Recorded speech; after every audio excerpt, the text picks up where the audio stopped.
হিংসা নাই, কিন্তু অন্যায়ভাবে মনে কষ্ট দিয়েছে, জুলুম করেছে, আর্থিক ক্ষতি করলে কি করব?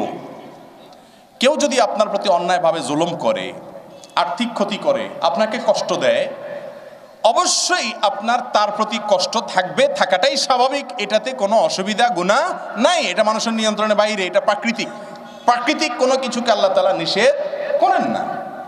এই জন্যই তো আল্লাহ তাআলা বলেছেন, রাসূল করিম সাল্লাল্লাহু আলাইহি ওয়াসাল্লাম বলেছেন, লা ইয়াহিল্লু লিমুসলিমিন আন ইয়াহজুরা আখাহু ফাওকা সালাসি আইয়াম ওয়া লায়াল। কোনো ব্যক্তি অন্য মুসলমানের প্রতি কোনো কারণে রাগ হয়েছে, তার রাগকে শ্রদ্ধা করে ইসলাম। রাগ হয়েছে, সে কথা বলবে না, এখন ভালো লাগে না, এটা স্বাভাবিক। তার এখন মুড নাই, কথা বলবে না, রাগের কারণে অধিকার আছে, আল্লাহ তাআলা সে সুযোগ দিয়েছেন। কিন্তু 3 দিনের বেশি করার সুযোগ নাই।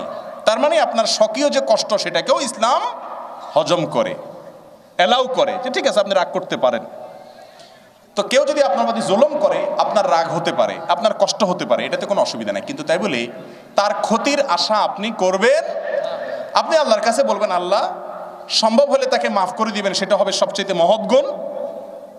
আল্লাহ তাআলা কোরআনে কারিমে বলেছেন যে যদি কেউ মাফ করে দেও, ওয়ান তাফু, আর যদি মাফ করে দাও তাহলে সেটা তোমাদের জন্য ভালো।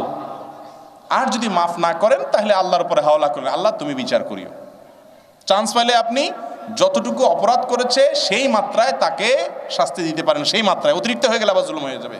কিন্তু তার কোনো ক্ষতিতে আপনার খুশি হওয়া জায়েজ নাই, ওটা হিংসার মধ্যে পড়বে। যদি আল্লাহ মাফ করুক, তার কল্যাণ দেখলেই আপনার খারাপ লাগে।